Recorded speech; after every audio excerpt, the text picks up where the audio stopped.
Bonjour. Ce matin, le Seigneur me met à cœur de partager avec quelqu'un qui subit les injustices quelque part. Mon témoignage. Ce témoignage où j'ai moi-même été pendant 4 à 5 ans, exactement de 2012 à 2016, victime des injustices de tout genre. Juste pour vous permettre de comprendre le début ou la base de toutes ces injustices, c'est que ma famille m'avait maudite depuis l'Afrique. Et alors que je vivais une vie banale ici en France, alors que je vivais une vie non seulement banale, mais que j'étais sortie des voies de Dieu, je me suis retrouvée du jour au lendemain comme étant la pire des délinquantes de la France. J'étais véritablement pourchassée, et ce, tout simplement parce que le sort qui m'avait été lancé consistait à me mettre à mal vis-à-vis de la justice française. Le but des œuvres des ténèbres au travers de la sorcellerie de ma famille était que je puisse, si possible, finir écrouée. Et pour ce faire, pendant 4 ans, voire 5 ans, ils vont manipuler mystiquement tous ceux qui étaient de mon entourage à l'époque. Du jour au lendemain, mes collègues, mes responsables, mes amis vont devenir mes ennemis. Du jour au lendemain, chacun d'eux va se lever pour m'accuser d'une chose plus ou moins grave, selon que le diable pouvait les conduire. Du jour au lendemain, je ne vais pas comprendre ce qui m'arrive. Ma vie banale va devenir une vie d'action. Véritablement une vie digne d'un film, d'un roman policier.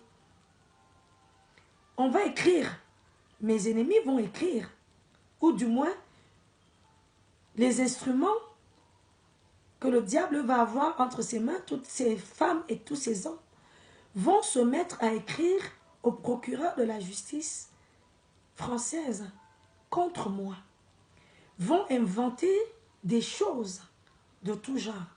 Je vais devenir la femme alcoolique, celle qui roule, qui conduit vraiment sous le coup de l'alcool, qui vraiment on va sortir des choses. Je vais devenir, même en ce qui concerne mes enfants, on va m'accuser de brûler mes enfants à des 3e degrés.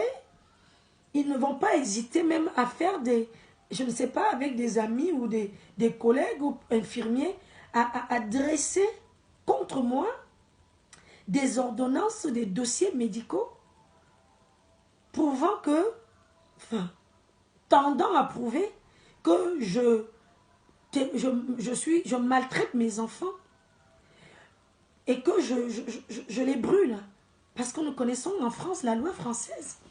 Le but était que je puisse perdre mes enfants, que je puisse être détruite totalement et que je puisse finir en prison par tous les moyens. Et ils vont aller jusqu'à ce que, malheureusement, ça va porter du fruit et je vais me retrouver condamnée. Dieu merci, je ne vais pas aller en prison, mais je vais devoir je vais me retrouver avec un casier judiciaire à mon encontre. Non seulement je vais avoir ce casier judiciaire à mon encontre, mais je vais également devoir payer un certain montant à la justice française. Et les quelques personnes lucides qui étaient encore restées, mes amis à cette époque-là, vont me dire, mais qu'est-ce qui t'arrive? Tu attires la poisse. À un moment donné, j'ai une de mes sœurs amies, celle qui est l'une des personnes qui sont restées fidèles à mes côtés, qui va me dire, mais on dirait que tu attires les problèmes, tous ces... En fait, j'étais devenue véritablement la poisseuse. Et je ne comprenais pas.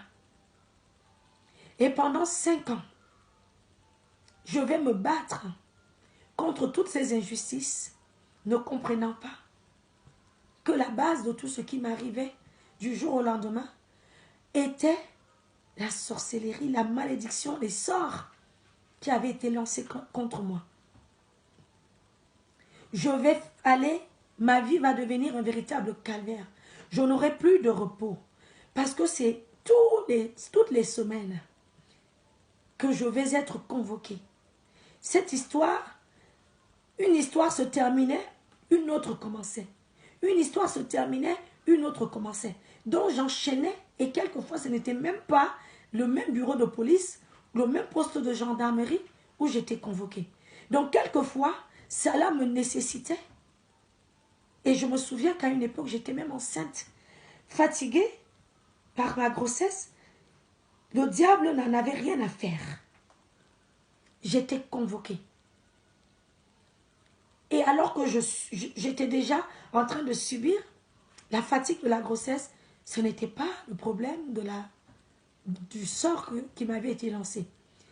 Mes détraqueurs, ceux qui étaient manipulés par les œuvres des ténèbres pour m'accuser à tort, faire des faux témoignages sur moi, n'avaient aucune pitié, aucune compassion à l'égard de mon état. Et c'est enceinte quelquefois que j'allais de justice en justice, de police à police, de gendarmerie à gendarmerie, et je passais devant les tribunaux.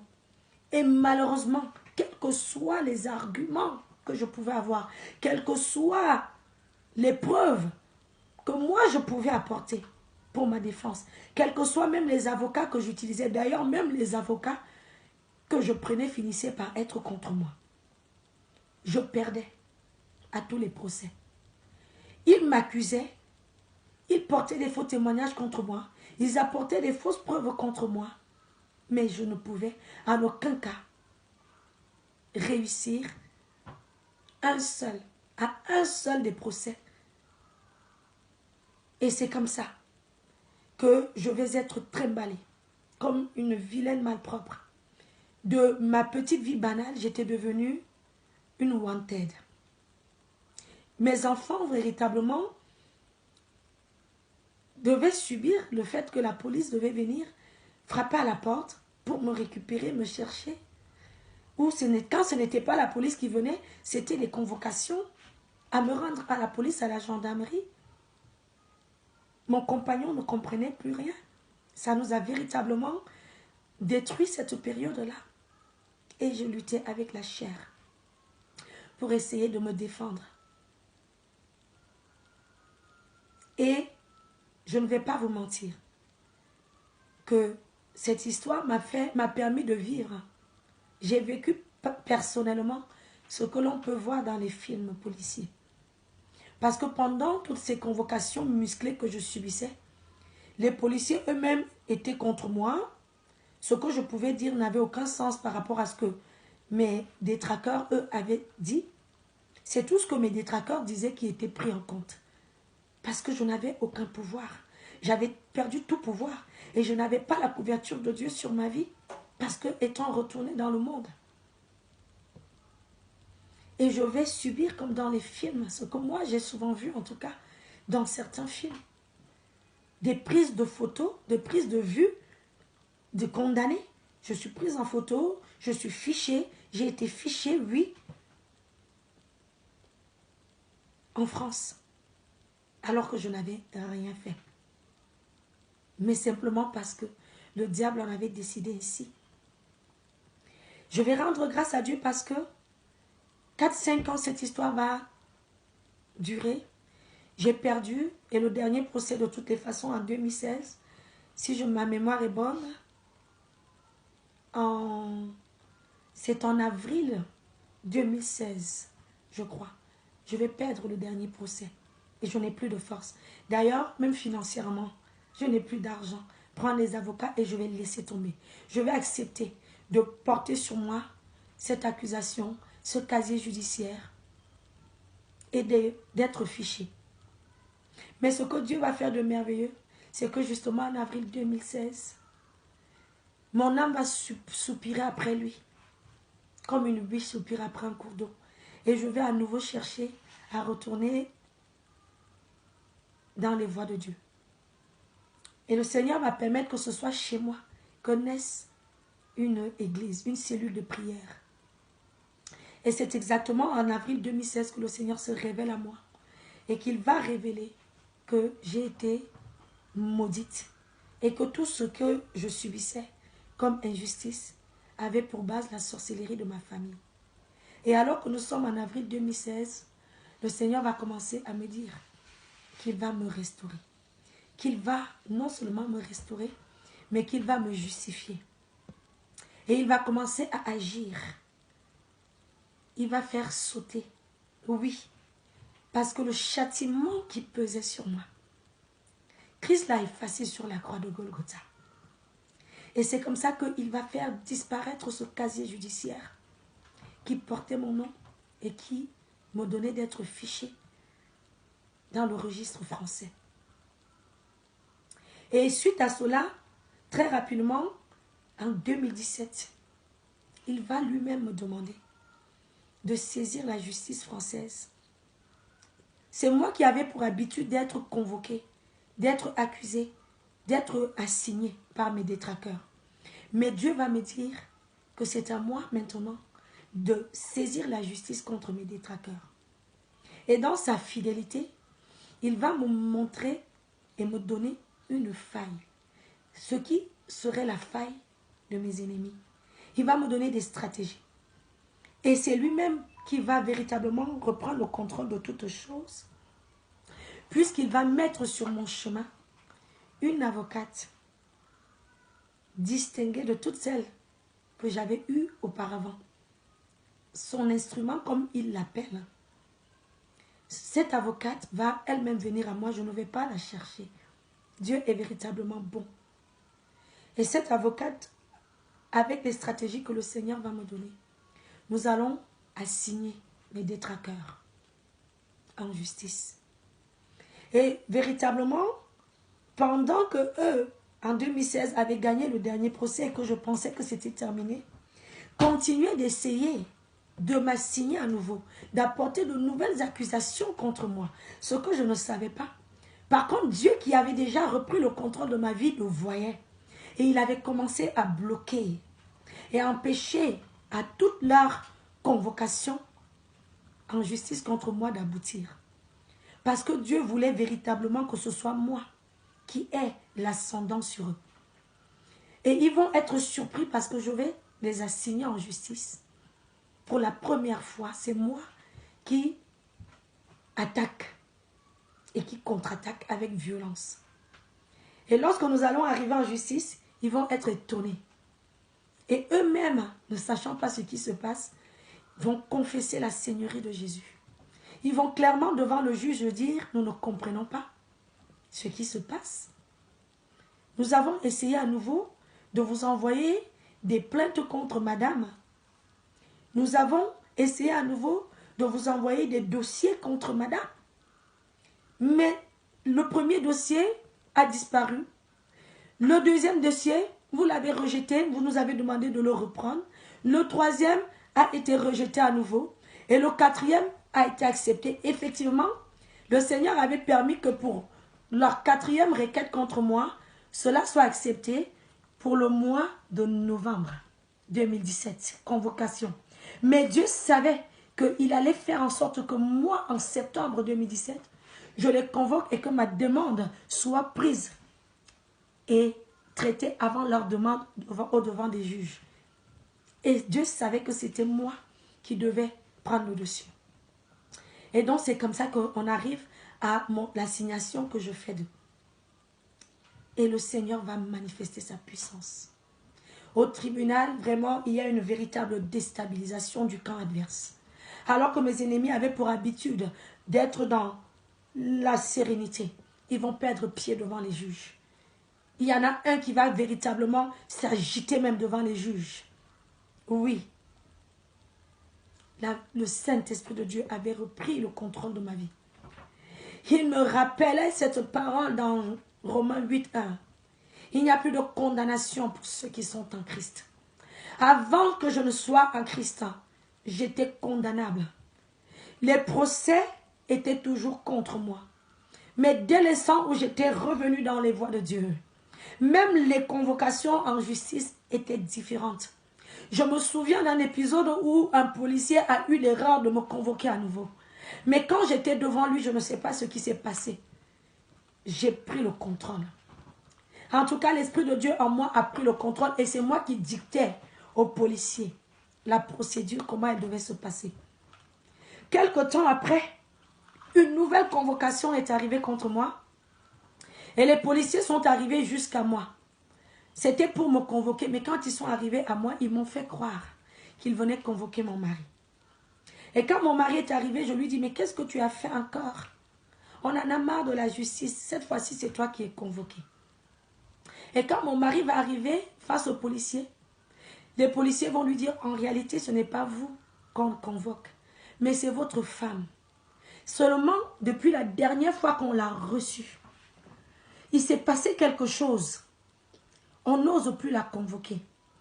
Parce que la dernière fois, effectivement, que j'avais été dans leur bureau, ce n'était plus moi qui vivais. C'était Christ qui vivait.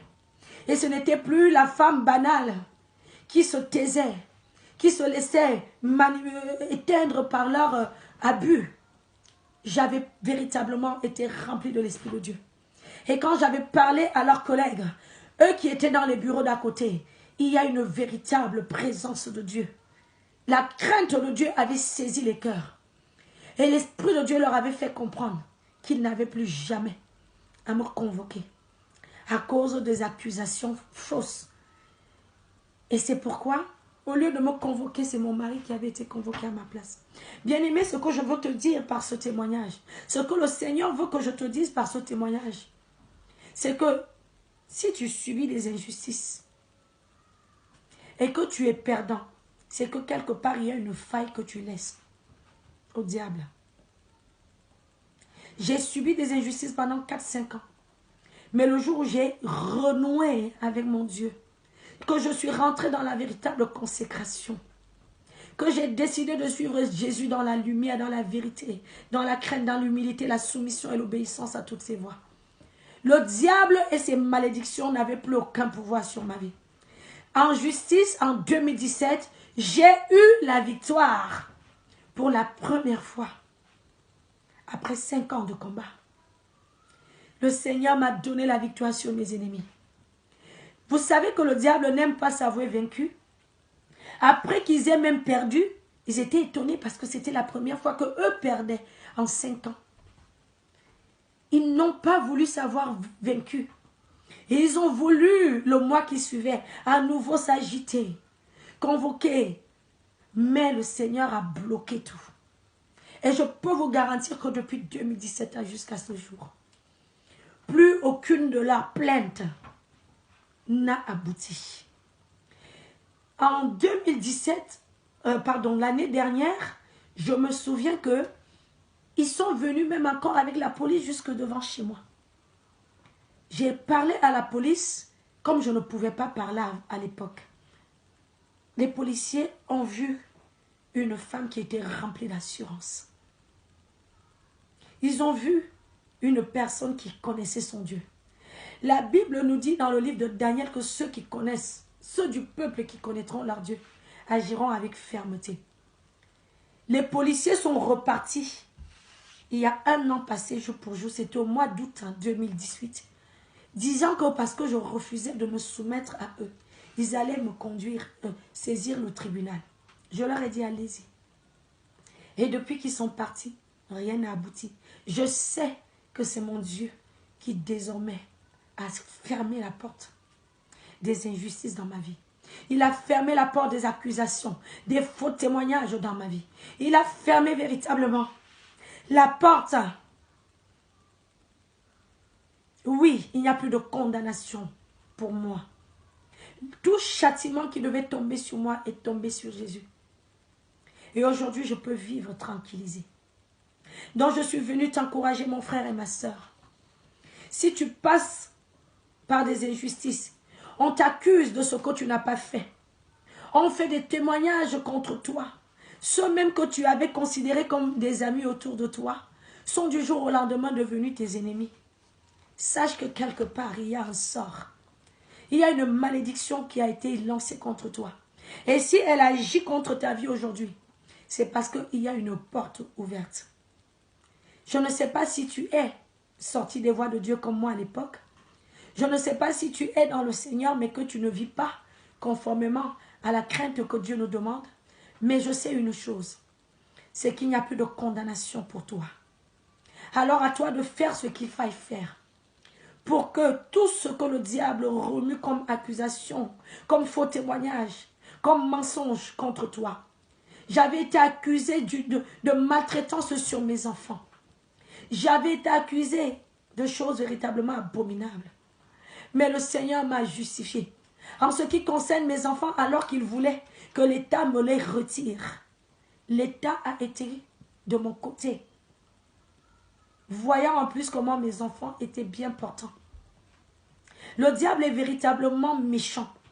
Et ceux qui travaillent en collaboration avec lui le sont également. Ceux qui sont ses instruments le sont. Quand il manipule le cœur d'un homme ou d'une femme, véritablement tu peux être surpris de ce qui peut sortir contre toi. Mes ennemis avaient été jusqu'à demander à ce qu'en justice, on me fasse une interdiction de sortie de territoire. Le diable voulait me limiter, me mettre en prison sur le plan physique, me limiter parce que lui, il voyait ce que je ne voyais pas encore à l'époque. Il voyait que le Seigneur m'appelait à un ministère puissant. Il voyait que le Seigneur m'appelait à une grande destinée. Il voyait que le Seigneur m'appelait à un ministère international. Et il cherchait à tout prix à m'empêcher de rentrer dans ma destinée. Mais je rends grâce à Dieu qui en 2017, alors que je venais de répondre à mon appel, va tout remettre sur pied. Il va réécrire mon histoire. Il va me repositionner. Et il va refuser. Il va empêcher. Non seulement il va me donner la victoire, mais il empêchera à ce que cette interdiction de sortie du territoire français me soit imposée. Chose merveilleuse, c'est qu'en 2019, 2 ans après, je serai en mission à l'international. Vous voyez comment le diable est rusé? Donc bien aimé, voilà, le témoignage que je voulais partager avec toi. Si tu subis des injustices, reviens dans les voies de Dieu. Il peut t'en délivrer. Il dit qu'il a déjà tout payé. Et c'est la vérité. Moi, j'ai vu la main de Dieu. J'ai vu la main de Dieu. Tu ne peux pas être enfant de Dieu et être accusé sans que Dieu n'agisse. Tu ne peux pas être enfant de Dieu et être perdant à tous les procès comme je l'étais à l'époque. Tu ne peux pas être enfant de Dieu et subir au quotidien. Donc, quel que soit là où tu es, accroche-toi à la manifestation de la puissance de Dieu au travers de ce témoignage. Humilie-toi dans sa présence et dis-lui de faire dans ta vie. S'il a fait pour moi, il peut le faire pour toi. Que le Seigneur te bénisse abondamment.